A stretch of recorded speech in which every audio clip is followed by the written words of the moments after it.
Greetings and welcome to Growth Hacking Secrets. I'm your host, Mohammed Siddique from Atlanta, Georgia, and the co author of New Success Secrets available on Amazon. On this episode, we have a special guest, Alex Mandossian. Alex is a Warren Buffett of digital marketing. Please join me to give a warm welcome to our guest, Alex Mandossian. Alex, welcome. Thank you, Siddique. By the way, I don't call myself the Warren Buffett of digital marketing. My friend Harvey McKay, and best-selling author, calls me the Warren Buffett of digital marketing. So I want to establish that from the beginning.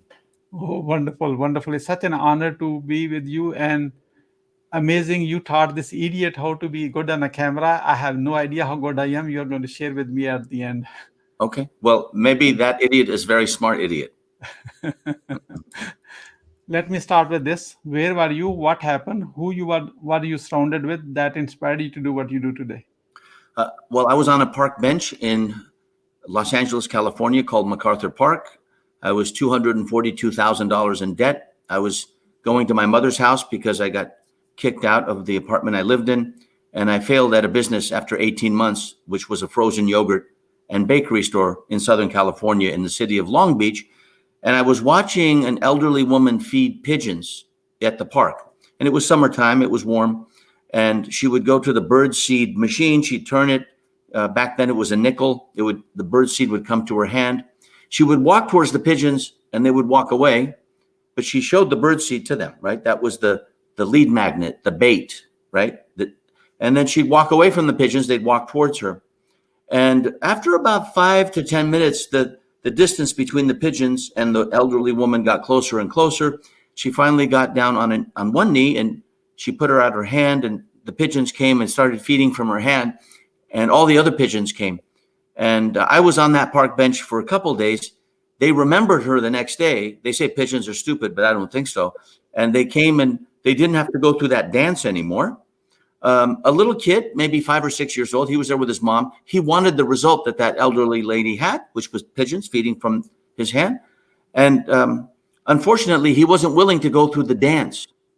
And that is what, as business people, as marketers, as husbands and wives, we have to go through that dance of building rapport and getting someone to know, like, and trust us, understand us, and to believe in us, and then finally make sure it's the right timing. So he gave up. He threw the birdseed at the pigeons, and he never had that beak-to-hand relationship. And I didn't know it back then because I was very sad, and the next 3 years was not fun for me. But I learned on that park bench that if I sell and I market too hard, I have people walk away from me.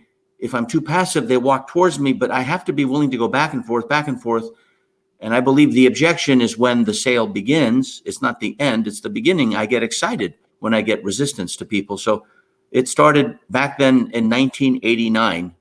And from that point, it took about 15 years, but I made my first million in a year in 2003, my first million in a quarter in 2004, 2005, $1 million in a month, $1 million in a week the following year, $1 million in a day. And at the end of 2006, a friend of mine, John Reese, did it before I did, so he got all the credit. But I was very fortunate to do it in a day. And then in 2007, with 2 other partners, Armin Morin and Rick Raditz, we made 1.2 million in less than half an hour, in less than an hour. So I've been very fortunate, and everything I learned was from those pigeons, and how to feed pigeons is how you do marketing. Amazing. I'd like to ask a follow-up question. You know, like, and trust, or KLT model. What's that process look like for someone? Because you are my mentor, I'm going to squeeze everything from you in this interview. Well, they have to know you first, they being the prospect. So how do they get to know you? You give them a lead magnet, or you give them some bait to read about, not an entire book, but maybe a template or a checklist or a blueprint. And you do a little video so that they get to know you. And then if you do it well, they get to like you. But they won't buy from you unless they trust you and you're predictable, and they can anticipate what you're going to do next, and they believe in what you have. And once they trust you, then you can ascend them and build their lifetime value. So know, like, and trust is the sequence of getting someone to purchase from you. Mm-hmm. Wonderful. What are the top 3 mistakes to avoid? Well, this is in any business. It's also in a personal life. The first mistake is you don't get started. and that's called procrastination. The second mistake is you don't finish, and that's called perfectionism, the fear of finishing. And the third is you don't keep it going. You don't build momentum. And Think and Grow Rich by Napoleon Hill is a book very well known. He didn't make money for 20 years, but afterwards, millions of copies were sold, even beyond his death. It's not even advertised, and it sells year after year after year. And there was a story where these miners were digging for gold in California, and they were 3 feet from gold, 1 meter from gold. And they stopped mining. They stopped digging. And they sold the mining equipment back to the mining company.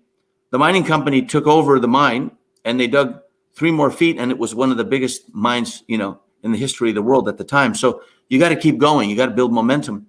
So mistake number 1, you don't get started, procrastination, the fear of starting. Number 2, the fear of finishing, also called perfectionism, you don't finish. And number 3, you don't keep it going. That's momentum, because a business, like a baby, like a child, requires lots of love and care in order for it to be trained and work on its own. You mentioned about care. You say, I quote you always 2 things. You are not as good as you think. You are better. I quote it just like it's my own quote, because I own all of your quotes with my own name. Thank you. Okay. Yeah. And then number 2 is caring is your ultimate advantage. Tell us Yeah. more about that. What that means. Well, people don't care how much you know until they know how much you care. And many people are given credit for that quote. But caring is the ultimate competitive advantage, because you can't fake caring. You can have a tagline, you can have a unique selling proposition, but you can't fake caring. It's like trust. You have to experience it. And once people know you care about them, then they know that you're interested in them, and then they'll find you interesting. So the only way to be interesting to someone else so they buy from you is to first be interested in them. Stephen Covey was a former mentor of mine when he was living. He said, seek first to understand, then be understood. What is your greatest failure story? What did you learn and how did you recover from it? The biggest failure story was when I lost over $240,000 in a business I knew nothing about, frozen yogurt and bakery. My grandparents gave me money. I used all of it with my mother's permission, and I was very sad because they no longer were living and all that money was gone. My mother put a mortgage on her house, and it was almost paid off, and the house went into foreclosure. And luckily, the Small Business Administration didn't take the house over. My dad lost a lot of money because they believed in their son. And so I brought my entire family down because I didn't know what I was doing. And so I thought, I don't want this ever to happen again. And very, very depressed, very sad. I was even thinking the unthinkable. I never spoke the unspeakable, but I was so sad. I didn't feel like living because I was so depressed because I couldn't figure out a way to get out. And what I learned most is that never go into a business you don't know anything about. Always become an intern in the business so you see you really like it. You want to be a doctor? Work as an intern in a doctor's office. You want to be a chiropractor? Work for free as an intern. You want to be a baker? Work as an intern. I would have never got into the frozen yogurt bakery business if I was an intern working for free. Invaluable lesson. It's the number 1 lesson for anyone watching. And how I recovered from it, I always became an intern in whatever business I wanted to go into from that point forward. And I thought, if I'm really good at marketing, then I'll never starve, because marketing is the only thing of the 3 things, production, operations, and marketing. Of those 3, production, operations cost money, marketing makes money. What are your top 3 success secrets the others can model from? Promise me you are going to give us your best ones. Well, my best happens to be fundamental, and fundamental, the first word in it is fun. So the single most important thing, this is in sequence, is to really know your market, your audience. So that's the first M. Know your market. Know what they're thinking. Know where they're hanging out. Know what they're doing. Know what their pain is. Know what their aspirations are. Some people call that an avatar, but really, really know your market and see what they're saying in Amazon on books that are in a similar subject matter, or go to eBay, they bought products, and see what their comments are. So you really know how they're speaking, and just get to know, like, and trust that you can predict their future. So that's the first M, is their market.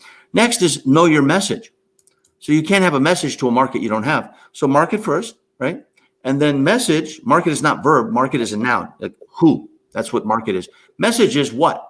What are you saying to them in order for them to buy? So if my market is a high-end meat eater, they love high-ticket meat, then I would sell them Kobe or Wagyu beef hamburgers, and they're $45 at wholesale, right? Because it's very expensive beef.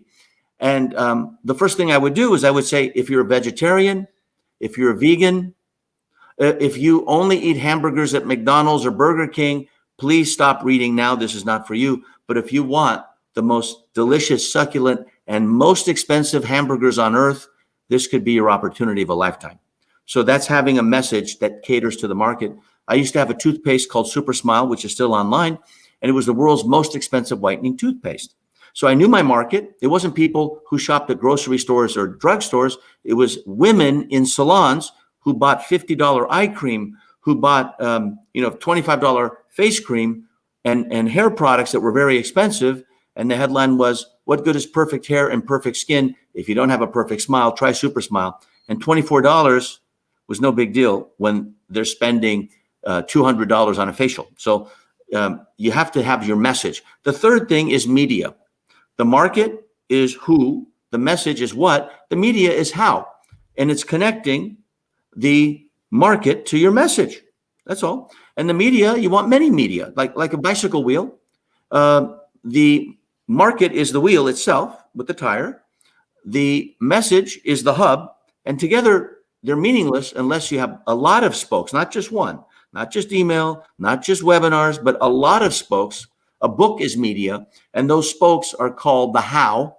That's media. And those are the 3 success secrets. You can build any business at any time and anywhere in the world if you know your market, you know your message, and you know your media. It's fundamental, it's simple, but it's not easy, and it may take years to perfect it. We're about to move into a lightning round. That means quick question and quick answer. Are you ready? Yes. What are you grateful for today? That I'm breathing and my parents and kids are still living. How young are you? 57 years old. Alex, you are not 57. You are 18 years old with 39 years experience. Nice. I believe that. Actually, emotionally, I'm 13 years old, so I thank you for the compliment.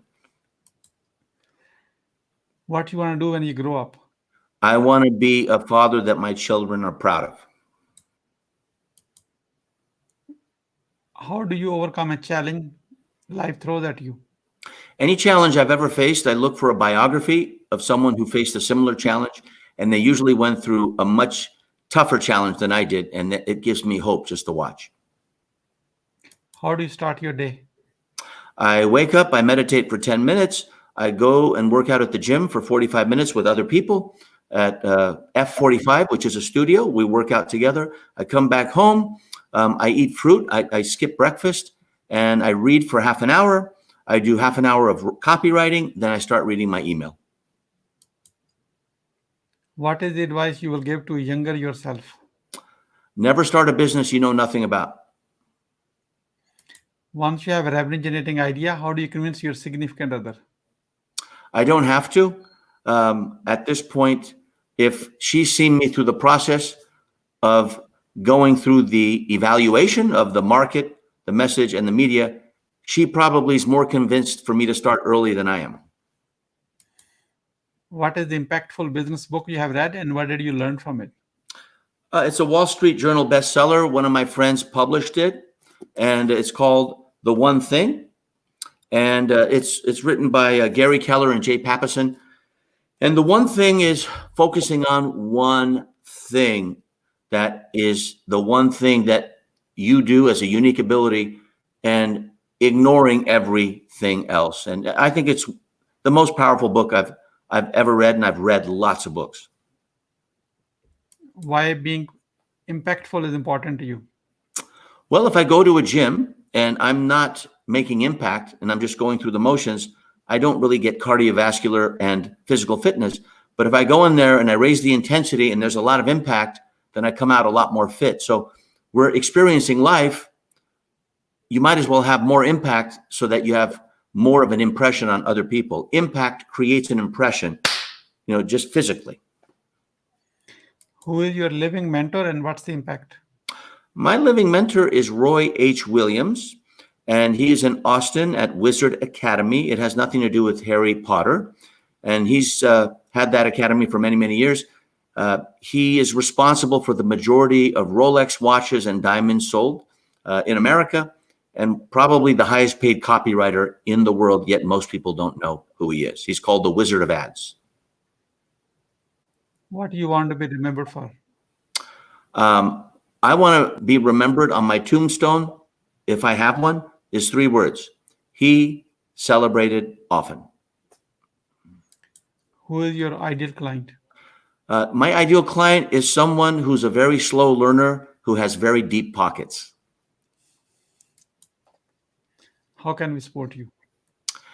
I want you to listen to my podcast after going to marketingonline.com. When you go there, you don't have to take an assessment. You don't have to opt in. Just click on the hand that's pointing down and look at the people who've endorsed me. And that is how you can know, like, and trust me. We are about to wrap up. I'd like to have a few words about your today's guest experience on the show. What would you say about your today's guest experience on the show? I love the lightning round, and I love how the beginning establishes the foundation of the interview, and it's only 15 minutes. What would you say as a final word? Thanks. Thank you so much, Alex, for sharing your wisdom with us today. On the behalf of Growth Hacking Secrets community and our entire team, we really appreciate you. This is Mohammed Siddique signing off from Atlanta, Georgia. Until the next episode, all good wishes.